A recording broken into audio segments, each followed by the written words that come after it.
Donc je m'appelle Anne Chotin et je suis non-voyante de naissance et je travaille ici à l'INSHEA où je forme en braille essentiellement des enseignants qui sont voyants et qui vont ensuite apprendre, enseigner le braille à leurs élèves aveugles. Je travaille aussi dans un service de dessin en relief, donc où je teste les dessins dessinés et conçus par mes collègues et où je vois s'ils sont bien lisibles par quelqu'un d'aveugle. Je rédige également des guides de lecture qui permettent d'avoir un texte qui accompagne la découverte de ces dessins. Et puis j'ai enseigné comme professeur de français dans les lycées auprès d'élèves voyants pendant 15 ans. Voilà, donc je m'intéresse beaucoup à la lecture d'images tactiles et au dessin en relief, puisque je pense que l'image tactile est un moyen pour les personnes aveugles comme moi d'avoir une représentation plus concrète du monde et aussi de mieux retenir en fait ce qu'elles peuvent toucher. Alors dans ce cadre-là, j'ai eu l'occasion de découvrir l'interprétation tactile du drapeau haïtien. Donc c'est ce qu'on va voir ici. Donc quand je touche ce dispositif, je vois qu'il est constitué de deux grandes parties correspondant à deux matières. Donc une matière très douce évoquant un velours dans le haut du drapeau. Alors on m'a dit que ça reproduisait la couleur bleue. Et ici, en bas du drapeau, je touche une matière plus lisse qui évoque davantage un tissu alors que le bleu correspondait plus à du velours. Donc ce tissu, je sais qu'il correspond à la couleur rouge parce qu'on me l'a bien expliqué au préalable. Et puis, entre ces deux parties, je touche une matière plus granuleuse qui peut évoquer quelque chose de plus végétal ou de plus naturel, qui correspond à une couleur verte et qui pourrait faire penser à la nature, par exemple. Et là, je lis une inscription en braille qui dit « Men en pile chai palou ». Et donc, c'est ce qu'on retrouve, c'est l'inscription qu'on retrouve sur le drapeau d'Haïti. Donc, après après la découverte de ce fond, finalement tricolore, j'ai envie de dire, bleu, rouge et vert, on va vers l'intérieur du dispositif dans lequel je découvre au premier plan donc, des canons par le biais d'une roue déjà, et puis du corps du canon ensuite, et puis de part et d'autre par les boulets. Je vois que ce drapeau a une construction très symétrique puisque les canons se trouvent finalement de part et d'autre, à ma gauche et à ma droite. Alors si on ne m'avait pas dit préalablement qu'il s'agissait de canons, je ne pense pas que j'aurais trouvé immédiatement.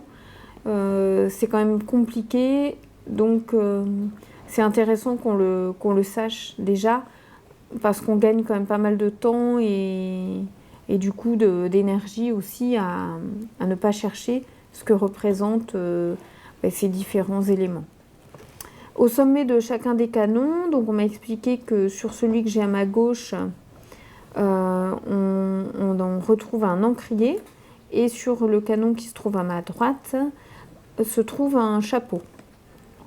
Et puis, alors à l'arrière de ces canons, je découvre les mêmes étoffes que ce que j'avais perçu sur le bord du drapeau. Donc je reconnais des drapeaux plus miniatures en fait, avec les deux mêmes tissus, donc le bleu au sommet avec ce tissu un peu velours et une étoffe plus lisse en bas qui est de couleur rouge. Donc ça je l'ai intégré, je l'ai enregistré en fait dans ma mémoire. Parce que j'ai découvert la même chose à l'extérieur, sur le tour tout au moins de l'interprétation tactile. Alors j'ai toujours cette construction très symétrique puisque j'ai 3 drapeaux miniatures qui se trouvent à ma gauche et 3 à ma droite.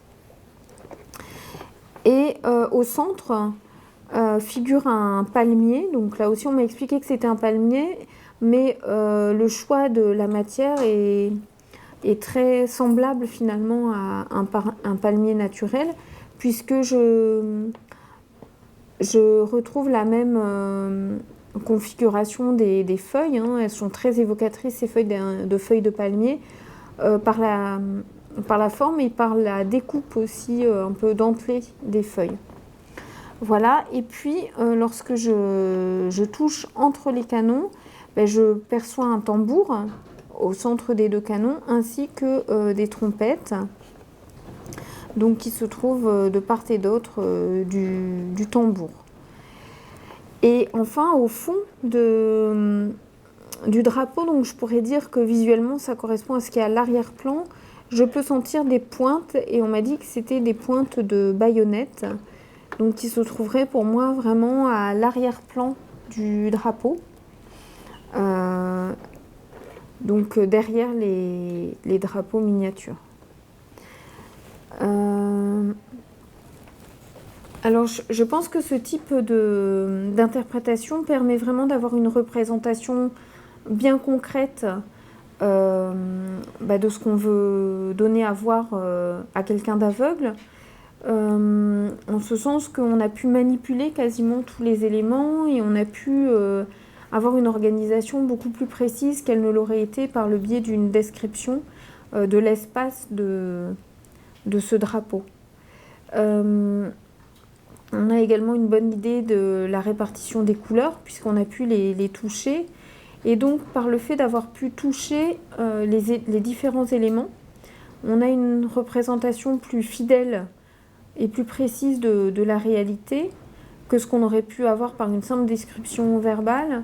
Et puis, du coup, ça va aussi mieux s'imprégner dans la mémoire, puisque le fait d'avoir touché et d'avoir bougé aussi les bras, les mains, pour aller de bas en haut et de droite à gauche, permet de mieux marquer la mémoire et de garder les gestes imprimés.